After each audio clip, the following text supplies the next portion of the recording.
بالأمانة وحشنا القعدة دي من زمن. طبعا انتوا فاكرين الفيديوهات القديمة، احنا من 2019 ما صورناش فيديو. فاكر يا شعبان؟ فاكر شعبان لنا اللقاء وسعد الكردي يتحدث. يا شعبان فين احاديثك القديمه يا شعبان؟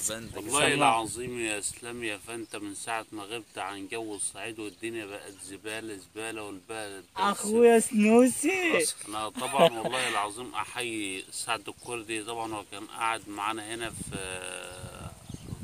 في الدير، فطبعا ربنا يوسع علينا وعليكم يا رب. فنقل هنا المدينه، اتمنى له التوفيق لان هو يستاهل كل خير. حبيبي ليش اسلام فانت طبعا بيغيب وطبعا بيجي يزورنا، بس طبعا انا عذر الاسلام طبعا الدنيا والجواز وبتاع. انا ما اتجوزتش يا شعبان. لا ده لي انا ده لي انا حبيبي يا سنوسي. فطبعا الراجل ما قابلني بيعذرني وبتاع عشان خاطر ما عزمتوش في فرحه وكده، فبقول له ان شاء الله يا باشا هي سابقه لك انت، بس انا كان عندي ظروف والله اللي اضطرت ان انا ما ادعش حبايبي، واتمنى يا باشا نتجمع كل سنه برضو في الخير ديما.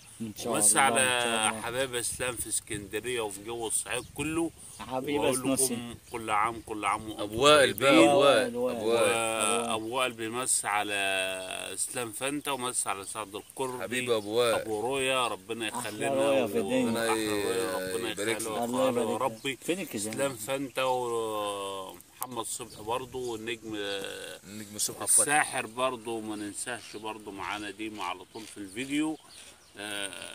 الاستاذ محمد صبحي وسعد وكل من حضر وشرف معانا في التصوير الجميل ده واللحظه الحلوه دي. احلى لحظه وربنا لحظه جميله والله يا فندم. ونمس برضه على منير سنوسي برضه مروان مع مروان ما شاء الله. والناس الحلوه اسلام برضه وابو رجب والناس الحلوه كلها ومحاب علاء ومحمود والدنيا كلها، ونمس على كل من حضر وشرف في التصوير الجميل واللحظه الجميله دي.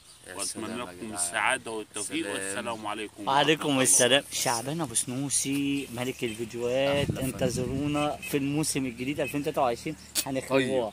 استنى يا شعبان هتوحشوني. طيب احيي على الطيابه احيي على الطيابه.